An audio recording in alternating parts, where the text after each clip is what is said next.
Welcome back, ladies and gentlemen. We still heard on LTV International and in our today's breakfast show. Now we'll be discussing the pivotal role of the mass media in our society and how the mass media will eminent role in entertaining, informing, and also in shaping the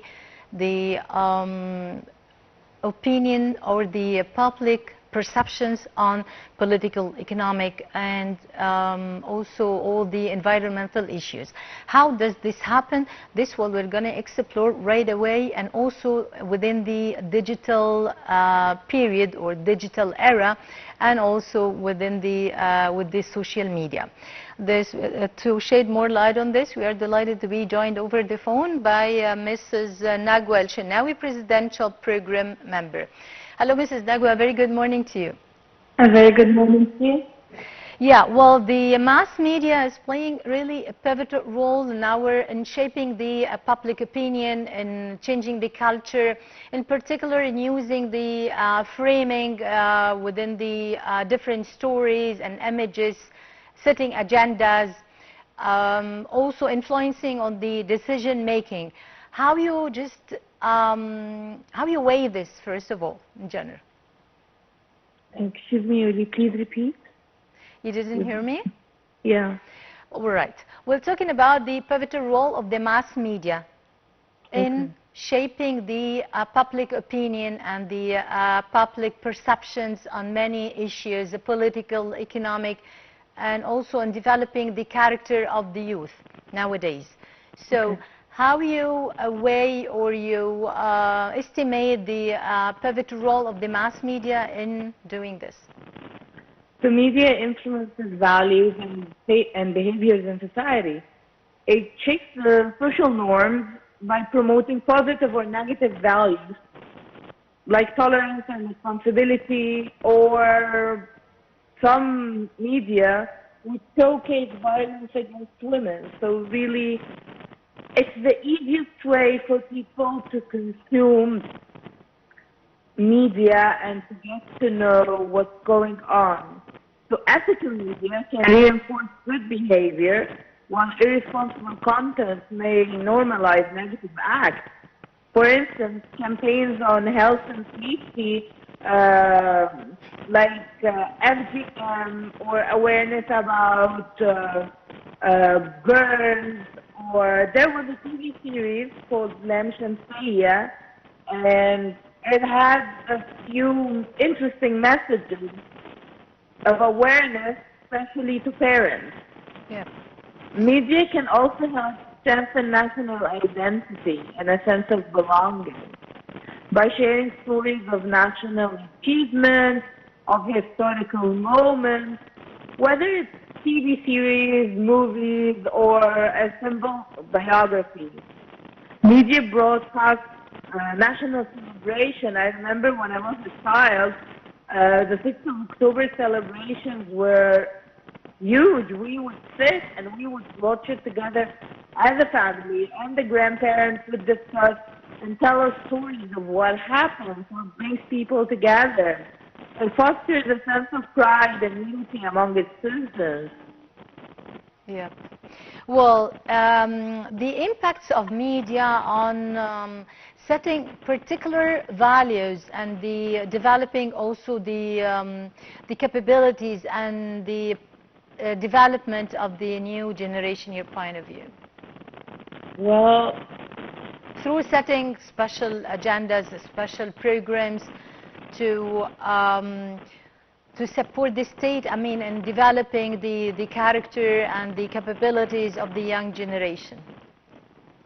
Okay. So, digital platforms, are we talking like social media or consumed media, TV, film? I'm talking about both mass media in general and also the, of course, the social media. So, most youth nowadays are addicted to their phones, unfortunately. So they get, unlike my generation and a bit older generations, they don't get their information from regular TV. They get it from social media. And it has both its cons and pros. So digital platforms offer access to education and consumer opportunities. They provide tools for youth activism and social engagement. Media literacy helps unlock these benefits, which contributes to human development, and it shapes their views. It changes the youth's views of what's going on. It's so easy for them right now to take a course from Harvard, per se, a free course. Yeah. And what's for someone who's a millennial, per se. But on the other hand, since it's teaching its youth, it also has a lot of cons, and it can be quite dangerous. Yeah. So we are talking here about the new generation and the new era of digitalization and the artificial intelligence. So the new generation and the youth in particular speaking nowadays totally different language than the other generation. To approach them and to try to get to speak with them the same language through such platforms as you mentioned. The state tried to establish many platforms for youth to talk to them, to inform them about the developmental national projects nowadays, what's the status of the state nowadays, and how this is really important and significant for the young people to find the same language and to be talking and discussed with the same language. I love that you mentioned this point. The state is doing a great job of trying to reach the youth. Instead of doing it in the traditional manner of printed literature, newspapers, or boring them, because right now they're addicted to their phones. So they don't want to wait for an hour, listen to a program for an hour, per se. Yep. They want the information in 30 seconds or less. They need a podcast. They need a very quick podcast in 5 or 4 minutes. They need to be informed in 1 really or 2 minutes about the national developmental projects or mega projects. Many aspects. Yes.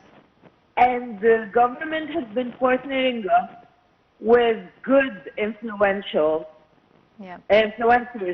who are actually influential, and they can reach the youth in their own language. They're having the pages on Instagram, on Facebook, and on TikTok in a very engaging manner. They have 30 seconds ads to keep the youth updated. This is what's going on. And the best part, and something I'm very proud of, we are aware, or the government is aware, of the how fast-paced things are going on. So right now there's actually an initiative called Vigilians. Yeah. And this initiative is to educate the youth in IT, in different fields of IT. Whether it's business analysis, whether it's graphic design, and their marketing campaign is a spot on. They had several ads with influencers, 30 seconds or less. Their page is engaging. The Ministry of Youth as well is doing a great job of, well, technically it is the Ministry of Youth, but literally they're doing a wonderful job.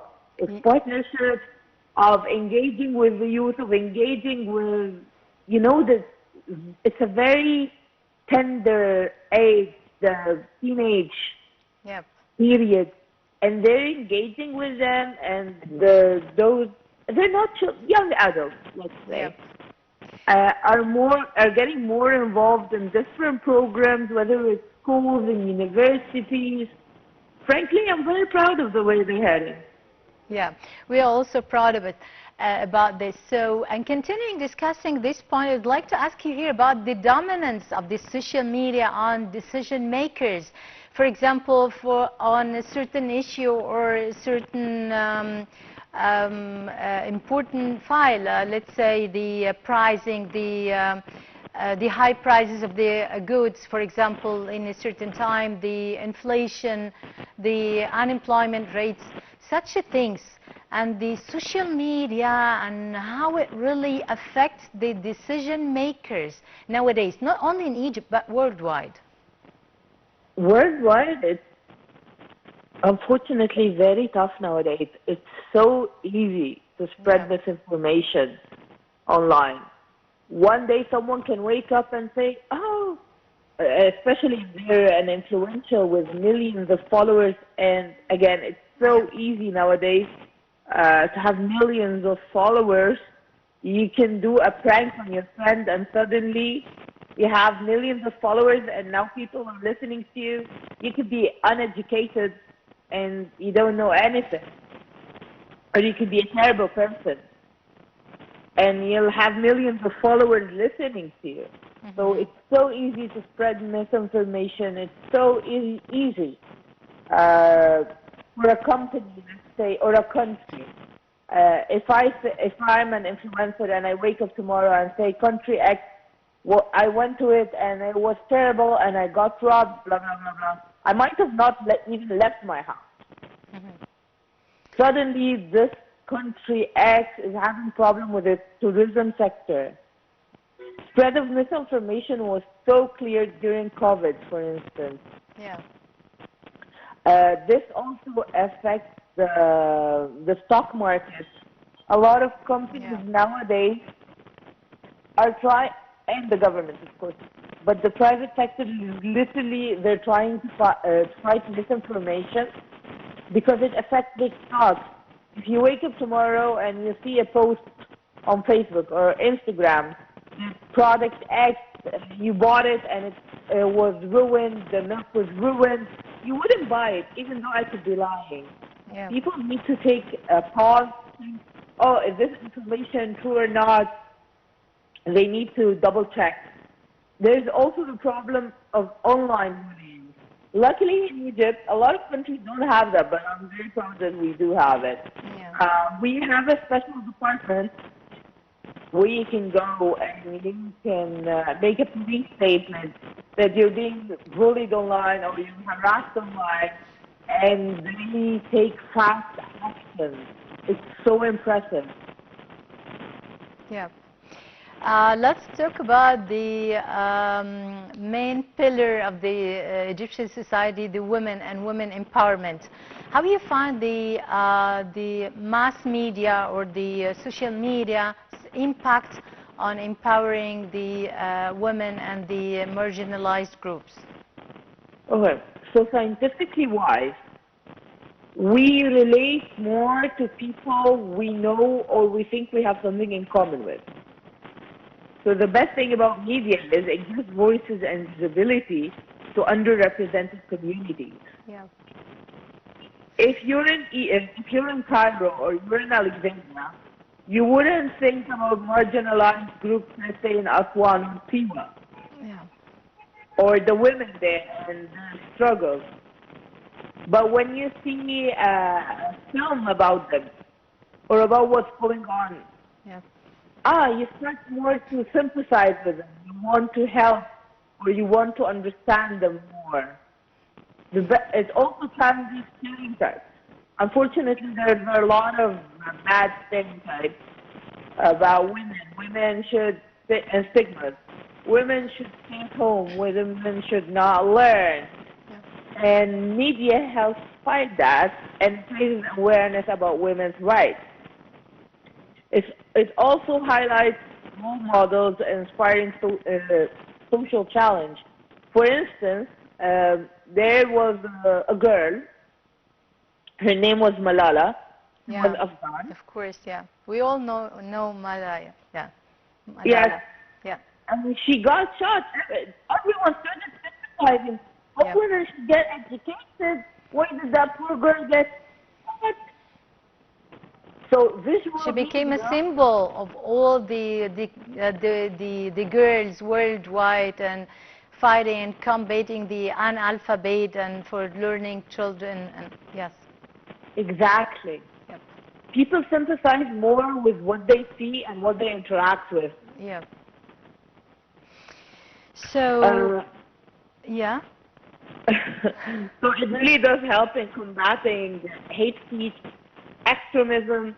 Of course. It promotes more of a peaceful dialogue. It promotes Tolerance, criticism. accepting Yes. the others. Yep. Of course, this is also the role, the pivotal role of the mass media to play, or has to play nowadays. So, Mrs. Nagwa Shinawy, Presidential Program Member, many thanks for being with us and have a nice day. Well, ladies and gentlemen, a short break and we'll be right back.